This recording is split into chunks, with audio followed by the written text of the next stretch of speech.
Bismillahirrahmanirrahim.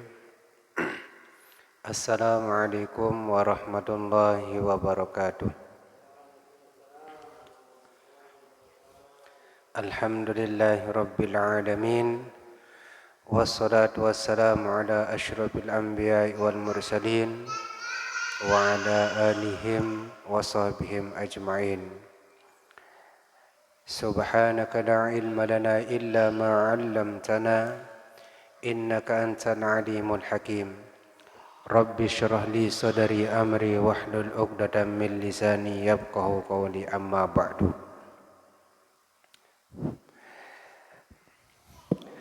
Qala al-mufakkih rahimallahu tabarakallahu ta'ala wa nafa'na wal muslimin bi'ulumihi fid daraini amin. Al-babul awwalu fi ma'rifati mahalliz zabhi wan nahri. Bab yang pertama yaitu cara mengetahui yaitu tempat penyembelihan. Wal hayawanu bisyiratiz zakati fi aklihi ala qismaini. Adapun hewan yang disyaratkan untuk disembelih dan bisa dimakan yaitu ada dua bagian. Hayawanun la yahillu illa bizakatin. Hewan yang tidak halal dimakan kecuali yaitu dengan disembelih. Nah, misal sapi, kalau tidak pernah disembelih sekalipun halal maka hukumnya haram. Nah, misal sapi dalam keadaan hidup dipotong pahanya. Nah, hukum daripada pahanya adalah hukumnya haram. Sekalipun hewan tersebut adalah halal dimakan. Karena disebabkan tidak pernah disembelih maka hukumnya larinya haram. Itu yang pertama. Yang kedua, wa hayawanun yahillu bi ghairi zakatin. Hewan yang halal yaitu tanpa pernah disembelih. Wa min hadza mattafaqu alaihi wa minha ikhtalafu fihi. Maka para ulama ada di kalangan para ulama ada yang mensepakati, ada tempat mereka sepakat dan ada juga tempat mereka berikhtilaf, berselisih pendapat. Wattafaqu ala anna al-hayawana allazi ya'malu fihi az-zabha huwal hayawanul birriyu. Nah, zuddam allazi laysa bimuharramin wala manfuzil maqatil wala mayusim minhu. Adapun tempat sepakat para ulama bahwasanya hewan-hewan yang halal untuk dimakan yaitu dengan cara disembelih. Ada juga al-hayawanul birriyu yaitu hewan yang selalu hidup di air. Nah, hewan yang selalu hidup di air artinya tanpa disembelih boleh dimakan. Contohnya kayak ikan, tidak perlu disembelih. Sedangkan hewan yang wajib disembelih yaitu hewan yang mengalir darahnya. Nah, jadi hewan yang mengalir darahnya hukumnya wajib disembelih. Bagaimana kalau hewan?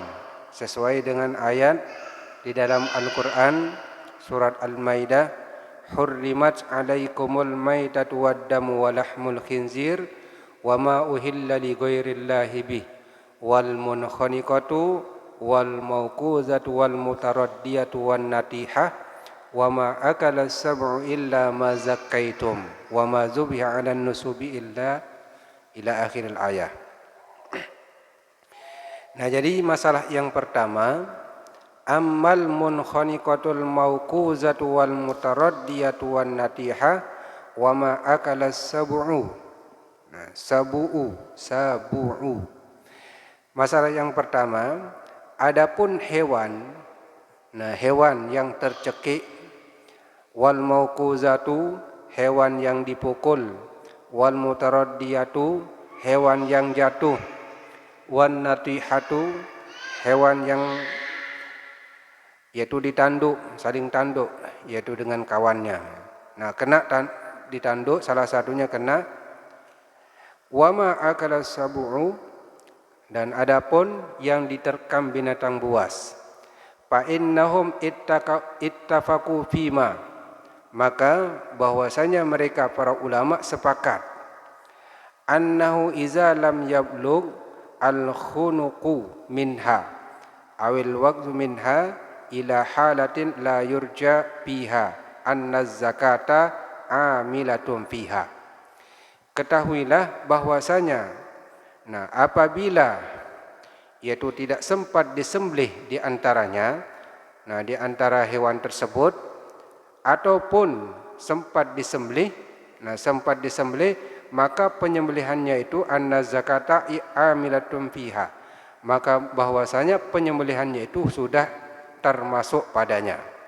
Jadi maksud daripada ayat hurrimat alaikumul maitatu waddamu wa lahmul khinzir, telah diharamkan yaitu bagimu yaitu maitah yaitu bangkai. Ammal munkhaniqatu adapun hewan yang tercekik. Itu tercekik, misal tercekik hewan tersebut sampai mau meninggal dunia. Kalau dia mampu bisa untuk disembelih, disembelih otomatis halal dagingnya. Tapi kalau sudah mati, bagaimana hukumnya? Apakah termasuk halal atau haram? Jadi ketentuan para ulama ada 3 ketentuan. Kalau hewan lagi sakit parah atau tercekik mau meninggal dunia, ketika dia disembelih, dia matanya tidak bergerak, ekornya tidak bergerak, kakinya juga tidak bergerak. Begitu disembelih langsung mati, tidak ada pergerakan. Dari hewan tersebut, bagaimana hukum dagingnya? Apakah termasuk halal atau haram? Jadi para ulama berpendapat ada yang mengatakan hukumnya haram, ada yang mengatakan hukumnya boleh dimakan, yaitu dengan sembelihannya itu penyebab dia mati. Jadi saya kembali kepada yang pertama. Ammal munkhaniqatu wal mauquzatu. Adapun hewan yang tercekik atau dipukul, wal mutaraddiyah atau dalam keadaan jatuh, wan natihah atau ditanduk, wa ma akala sab'u ataupun dimakan diterkam oleh binatang buas. Kalau sempat disembelih, kalau terjadi 3 pergerakan, matanya bergerak, kakinya bergerak atau ekornya bergerak, otomatis halal dagingnya, artinya boleh dimakan. Tapi kalau yang 3 itu tidak bisa bergerak, otomatis nanti larinya ke bangkai. Hurrimat alaikumul maitah, telah diharamkan bagimu adalah bangkai.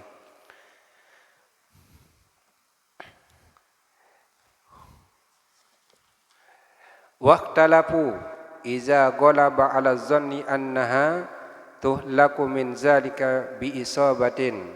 Bi isabatin maktalun au ghairihi.